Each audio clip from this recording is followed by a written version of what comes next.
प्रश्न पहिला, दिनशा वाच्छा यांनी खालीलपैकी कोणाला भारताचे सॉक्रेटिस ही उपमा दिली? Option 1 Mahadev Govind Ranade, option 2 Dadabhai Naoroji, option 3 Mahatma Gandhi, option 4 Sardar Patel.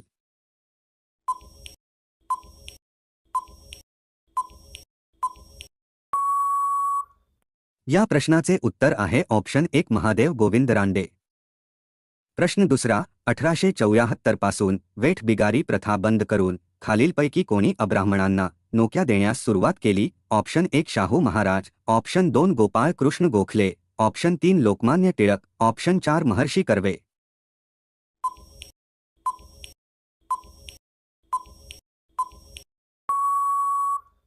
या प्रश्नाचे उत्तर आहे ऑप्शन 1 शाहू महाराज. पुढचा प्रश्न आहे, नालंदा विद्यापीठ कोणत्या सम्राटाच्या काळात प्रसिद्धीस आले? Option 1 Samrat Ashok, option 2 Harshavardhan, option 3 Samudragupta, option 4 Kanishka.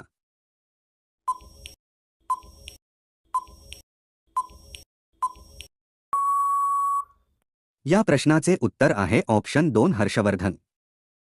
26 November 2025 रोजी युनेस्कोच्या मुख्यालयात कोणाच्या पुतळ्याचे अनावरण करण्यात आले आहे? Option 1 Mahatma Gandhi, option 2 Swami Vivekananda, option 3 doctor Babasaheb Ambedkar, option 4 Subhashchandra Bose.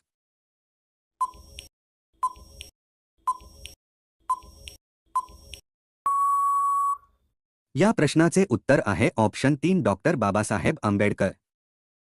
युरोपचे रणक्षेत्र म्हणून कोणत्या देशाला ओळखले जाते? Option 1 Cambodia, option 2 Belgium, option 3 Mexico, option 4 Austria.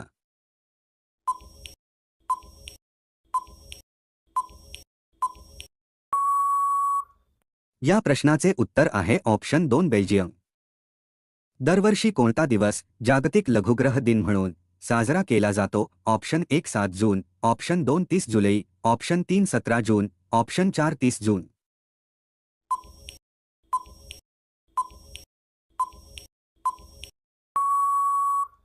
उत्तर आहे ऑप्शन 4 30 जून.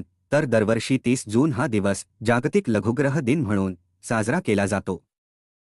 पुढचा प्रश्न आहे, सिक्कीम आणि तिबेट यांना जोडणारा नथुला मार्ग व्यापारासाठी कोणत्या वर्षी सुरू करण्यात आला? Option 1 2006, option 2 2002, option 3 2008, option 4 2010.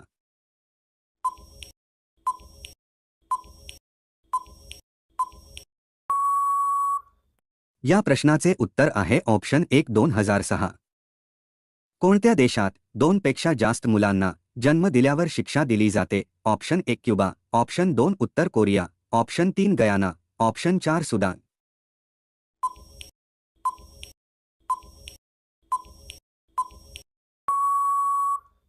या प्रश्नाचे उत्तर आहे ऑप्शन 2 उत्तर Korea. Maharana Pratap tourist circuit कोणत्या राज्यात विकसित करण्यात येणार आहे? Option 1 Madhya Pradesh, option 2 Karnataka, option 3 Haryana, option 4 Rajasthan.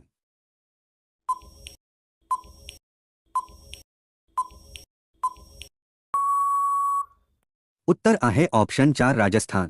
तर महाराणा प्रताप टुरिस्ट सर्किट राजस्थान राज्यात विकसित केले जात आहे, जिथे उदयपूर, हल्दीघाटी, गोगुंदा, कुंभलगढ आणि चावंड यांसारख्या महाराणा प्रताप यांच्याशी संबंधित ऐतिहासिक स्थळांना जोडून पर्यटनाला चालना दिली जाईल, अशी घोषणा मुख्यमंत्री भजनलाल शर्मा यांनी केली आहे. या सर्किटच्या विकासामुळे महाराणा प्रताप यांचा वारसा आणि शौर्य नवीन पिढीपर्यंत पोहोचण्यास मदत होईल, असे सरकारचे उद्दिष्ट आहे.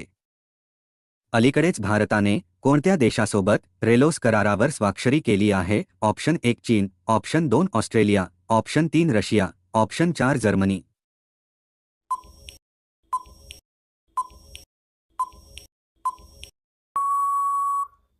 या प्रश्नाचे उत्तर आहे ऑप्शन 3 रशिया.